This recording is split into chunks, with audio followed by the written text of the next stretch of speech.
Assalomu alaykum, hurmatli televizor ko'rguvchilar. Yaxshimsizlar?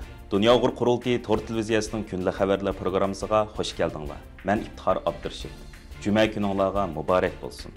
Hurmatli ko'ruvchilar, tövəndə diqqətinizlər kunlik xabarlar programmamızın təfsilatı bo'lsin.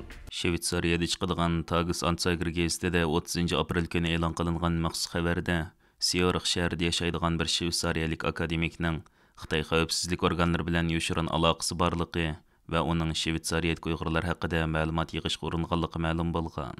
Xabarda Shvetsariyalik bir akademikning Xitoy xavfsizlik organlari bilan munosabati va uning Shvetsariyadagi Uyg'ur jamoatiga qarshi ish olib borganligi haqida jiddiy gumonlar o'ttirib qo'yilgan. Ushbu xabarda bildirilishicha, Müller xizmat munosabati va shaxsiy qatnashgan sayohatlar orqali Xitoy bilan cho'nqur munosabati borligini qabul qilgan. Mazkur kishi Sharq Turkistonga borgan, Xitoy tarafi tashkillagan sayohatga qatnashgan va shu yerdagi ahvolni yaxshi ko'rsatadigan maqolalarni e'lon qilgan. Bu akademikning bir qism Uyg'urlarga yaqinlashib, ularni Xitoyga ma'lumot yo'llash qiziqtirganligi tekshirish o'rinlarining bayonotlarida ko'rsatilgan bo'lib, uning harakati haqida xabar topgan axborotlar darhol masalani Shvetsariya davlat xavfsizlik organiga bildirgan. Bu haqda stansimizning ziyoratini qabul qilgan Dunyo Uyg'ur qurultiyi Sahiya komitetining mudiri ve Shvetsariya Uyg'ur jamiyatining sobiq raisi Andeli Qarxalli apandim o'zining fikrlarini bayon qilib mundaq dedi. Shvetsariyaning eng chong nemis tilli gazeti bo'lgan Tages Anzeigerning maqolasida yer olgan shvetsariyalik bir akademikning Xitoy hukumati uchun Uyg'urlarning uchurini to'plaganligi to'g'risida xabar Shvetsariya yerli xalqi va Uyg'urlar orasida ko'plagan g'ulg'ula paydo qildi. Bu g'ulg'ulani shundan ko'rib olamizki, bu maqolaga yozilgan inkosida Shvetsariya xalqi tarafidan yazılgan inkasla bu kişi köp ayıplandı. Yani bir akademik, bir bilim insanının Xitoy hükümetine işlegenligi, Uyg'urlar üstüden uçur toplaganligi hakikaten köp ayıplandı. Uyg'urlar arasında bo'lsa bu xoşalınarlık bir iş bo'lmasmi? Yani bir Shvetsariyalik bir akademikning Xitoy hükümetine işlegenligi hakikaten içinişlik bir iş. Lekin bir taraftan biz buna hoş bulduk çünkü bundaq bir insanın oturup çıkarılışı, paş kılınışı, lanetlenişi lazım ve bu haberin oturup çıkışından biz hoş bulduk. Bizden haberimiz bolğanda bu kişi Shvetsariyalik ve dünyanın başka joylarida ko'plagan Uyg'urlar bilan aloqalashishga tirishib kelgan bir adam ve aloqalashishga Uyg'urlardan tap tortmay Uyg'ur tashkilotlari va Uyg'ur aktivlari haqida uçur talep qilgan, yani Xitoyga yetkazish uchun. Xabarimiz bo'lgandek, ondan bir necha oy ilgari Shvetsariya hukumati Xitoyning chegara halqan bostirishiga munosabatlik bir tekshirish tadqiqot dokladini e'lon qilgan edi. Bu gazet xabarining bu mezgilda o'tirib chiqishi, yani Shvetsariya hukumati matbuotlarining Xitoyning bu tahdidlarga qarshi bir tirishchilik ko'rsatayotganligining namoyandasi deb qaraymiz. Biz Uyg'urlar, yani Uyg'ur tashkilotlari bo'layli, Uyg'ur aktivlari bo'layli va Sharq Turkiston Uyg'ur davosini elib berayotgan qarindoshlar hushyorligimizni taxmin o'stirishimiz lozim. Har doim hushyor bo'lishimiz lozim. Har bir chet ellik bizga do'st bo'lmaydi. Yani bu tipik bir misol. Bundan burun boshqa davlatlarda, boshqa yerlarda bu misollar ko'rildi, ammo biz bir chet ellikka so'zlashsam, u menga yordam qildigan o'xshaydi, menga hissdoshlik qilayotgan o'xshaydi degan xato tushunchadan o'zimizni ozod qilishimiz lozim va o'zimizga ishinib da'voyimizga ega chiqishimiz lozim deb qarayman. Bu to'g'risida yaqinda Shvetsariya hukumatining havola qilishi bilan Ralf Weber boshchiligida tayyorlangan bir tadqiqot dokladida bu haqda ma'lumotlar berilgan bo'lib, bu dokladda Xitoyda xizmat olib borgan shvetsariyalik shaxs Shvetsariyadagi Uyg'urlar haqida ma'lumot to'plashga uringan deyilgan edi. Mazkur gazetda bu akademikni o'zgartirilgan ism bo'yicha Permen Müller deb atagan bo'lib, Müller dunyoning har qaysi joylarida, jumladan Yevropa, Avstraliya va Osiyo universitetlarida injenerlik, siyosat fanlari, islom tadqiqoti va neyro tadqiqot turlari qatorliq har qaysi sohalarda xizmat qilib kelgan bir akademik bo'lib, Xitoyning atalmish Xinjiang Uyg'ur avtonom rayoni temasida asarlarni yozgan. Shundaqla Shimoliy Koreya va Xitoy universitetlarida dars berganligi bildirilgan.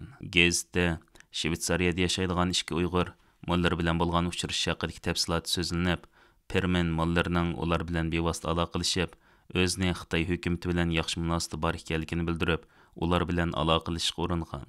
Bu Uyg'urlardan biri uningdan shu anda vatanda turmada bo'lgan inisini chiqarib berishni o'tinganda, Müller uningdan Shvetsariyadagi Uyg'urlarning ism, adreslari va qatnashgan ish faoliyatlarining tafsiliy bir tizimlikini ta'minlashni talab qilgan. Boshqa bir Uyg'ur bo'lsa, Müllerga yurtidagi opsi bilan aloqalashqisi borligini bildirib, uningdan yordam so'raganida, Müller buning badaliga Dünya Uyghur Qurultiyi va Shvetsariyadagi Uyg'urlar haqida uchur berishni talab qilgan.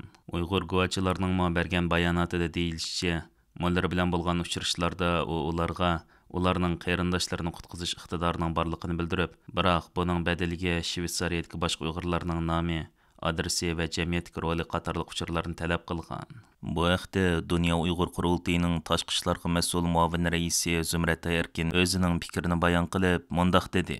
Әмді мұшу ішкенжі айда Швейцария үкіметіден məxsus Uyghur və Tibet cəmaatdiki Şveysariyadakı cəmaatlərinin qandaq Xitay hökumətinin hücum uçratqanlığını aniq bir doklad çıxargan. Bu dokladның içində Xitayның qandaq şəkildə qaysi şəkildə çigralqına basır siyasətini Şveysariya içində elib berib atqanlığı, bunun içində işpiyonluq bolsun və ya ki tehdit bolsun, öydəki ailəlikdikilərini tehdit qilish orqali hər xil amallar, usullar bilan Uyğur və Tibetlik fəaliyyətçilərini və muşu cəmaatlarını bölüşkə tirişib atqanlığını isbatlab bu doklad çıxan. Bunda vaqtda bundaq bir çətəllik bulub muşu Şveysariyalik özü Uyğurlarning ustida materiallarını təminləb işpiyonluq qılğan bolsa, bu nəhayəti bək heyran qağılı bulduğan işmə emas. Çünki əlbəttə nurğunluğan yıllardan müştaq işlər yüz beriyatdı. Çətəlliklərmə başqa dövlətlərdə tutulğanları var. Məsələn, Germaniyanın içində, Amerika bulamdı. Angliya muşu dövlətlərdə müştaq bir qancha çətəlliklərni Xitay hökuməti işpiyonluqqa iş sağan vəziyyətlər bolğan. Bu haqda Müller özünün casusluq fəaliyyətini rədd qılıb, mən onlarni izləmədim. Əksçi onlar məni öz izlədi degan bo'lib, mən heç qandaq Uyg'urni ma'lumot bilan ta'minlashni talab qilmadim. Ular balki o'zlari kelib meni izladi. Mən uchur toplamayman. Faqat ular o'zlari kelib yordam so'ragan. Mən faqat ularga buning uchun cho'qim uchur berishing kerak deb ogohlantirdim deydi.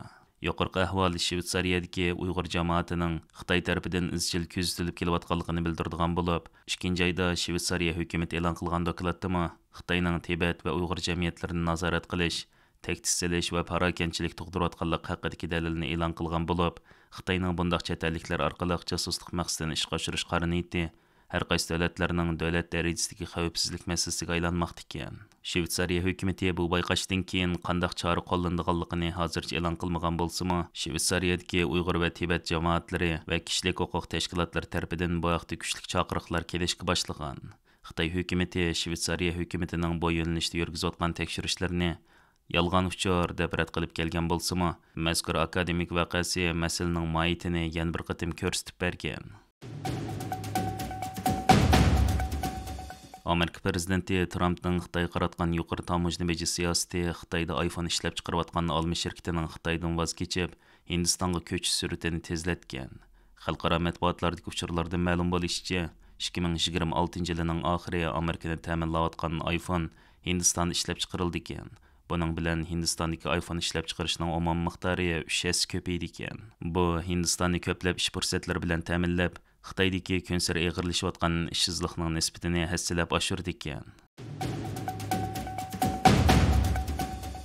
Amerika prezidenti Trump bir qancha kundan buyon axborotlarning ziyoratini qabul qilganida biz Xitoy taraf bilan har kuni ko'rishib turyapmiz degan bo'lsa-mu, biroq Xitoyning Washingtondagi bosh elchixonasi bu yolg'on uchur, biz hech qachon tamojna beji masalasi to'g'risida Amerika taraf bilan amaliy suhbatda bo'lmadik, kelishim hosil qila olishimiz mumkin emas deb Trumpning so'zini yolg'on chiqarib kelgan. Koreya Markaziy kundalik gazetining oshkorlashicha, gazet muxbirlari 24 aprel Oqsaroyga yaqin Moliya ministrligi binosida o'tkazilgan G20 moliya boshliqlari ishki yig'iniga 10 atrofidagi Xitoy vakillari o'miki a'zolarining kirib ketayotganligini ko'rgan va ularni rasmga tortib olgan. Biroq Xitoylar Koreya muxbirlarini rasmlarni darhol o'chirib tashlashga majburlagan va o'zlarining kimlik to'g'riliq ma'lumot berishni rad qilgan. Aqsarayning ismini oshkorlashni xohlamaydigan bir shaxsning bildirishicha, navbatdagi savdo urushi ikki davlat rahbarining yuz obro'y urushiga aylanib qolgan bo'lib, Xitoy vakillarining Amerikaga vakillar o'mik avatganligi oshkorlanib ketsa,